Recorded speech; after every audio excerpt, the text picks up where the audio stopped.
small frequent meals, which is very difficult with our Indian patients. They only stick to 2 large meals and they skip breakfast and all these things.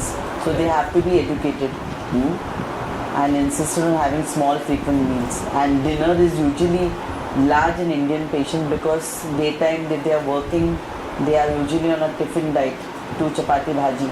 And when they come in the night, that is the main, that is the main meal. That is the problem of the diet control. So and practically Indian meals you can't have 4-5 times a day. There's no time to have 4-5 times a day. Absolutely. Yeah. So how do you reach a biamelia in that case? So in that case, basically we tell them to avoid all white like maida, breads, usually chapatis, brown rice. And brown rice also is difficult in India. We don't get the proper brown rice.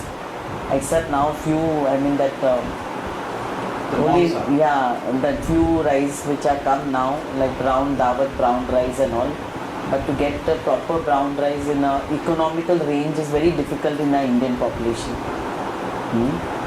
Okay, now doctor, we also have questions on how to control hypertension as well as anemia in elderly patients. Anemia and hypertension. Exactly. Hypertension, we have to use our ACE inhibitors, ARBs. Usually telmisartans are used and losartans. These are the commonly used drugs, and we monitor the kidney function on these. Because these are the drugs not only treats hypertension in diabetics but also protects the kidney.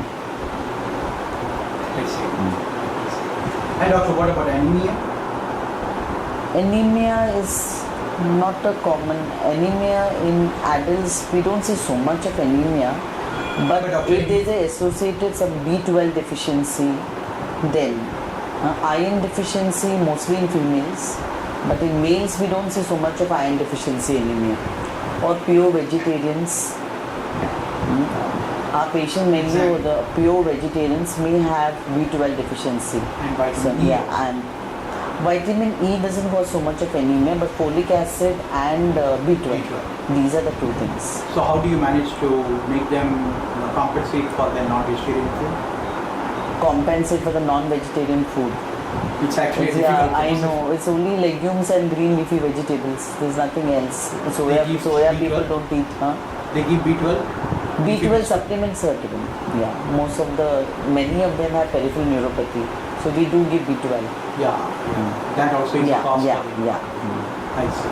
And doctor, do you see more prevalence of neuropathy, especially among vegetarians? Is that a trend? No, it's not a trend. No. It is overall we see patients of diabetics, even patients who are that is basically a uncontrolled diabetics. We do see neuropathy is the most common complication. No, but because of being vegetarian, do you see a lot? I have not noticed this thing. Most of my patients are not pure veg.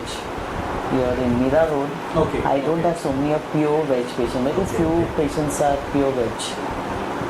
That's actually saving grace. Okay, doctor. But still they have neuropathy.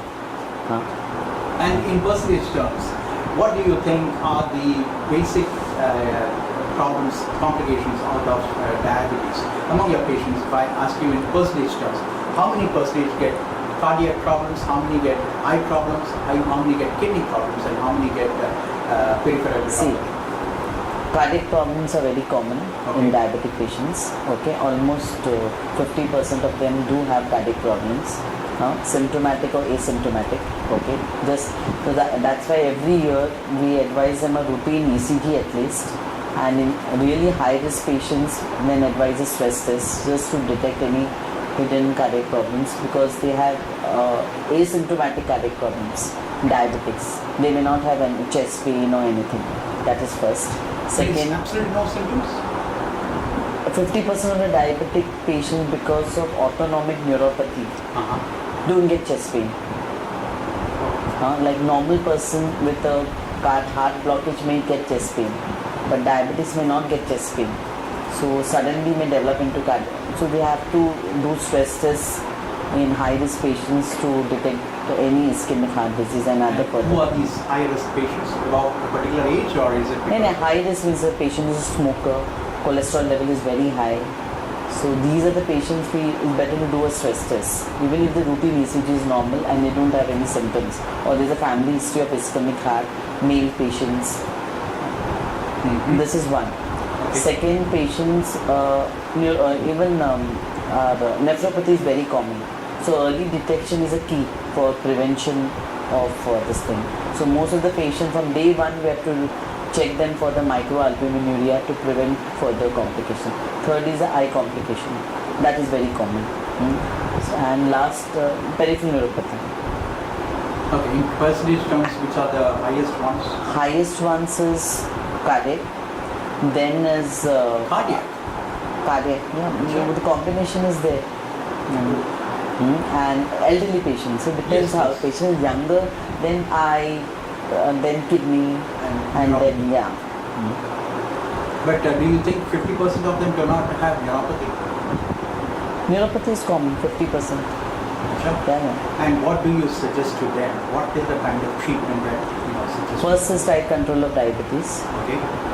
Second, we do But give them before you supplementation continue, of even if you have tight control levels, especially in older patients, still they might get neuropathy. Yeah, still they might get neuropathy. So still we give, then we have to give B12 supplementations. Okay.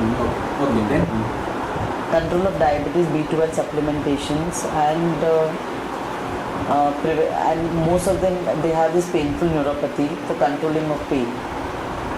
That's all, and to take care of the foot to prevent ulcers, and ask them of proper footwear. See that they don't take care of corns and all, because all are painless.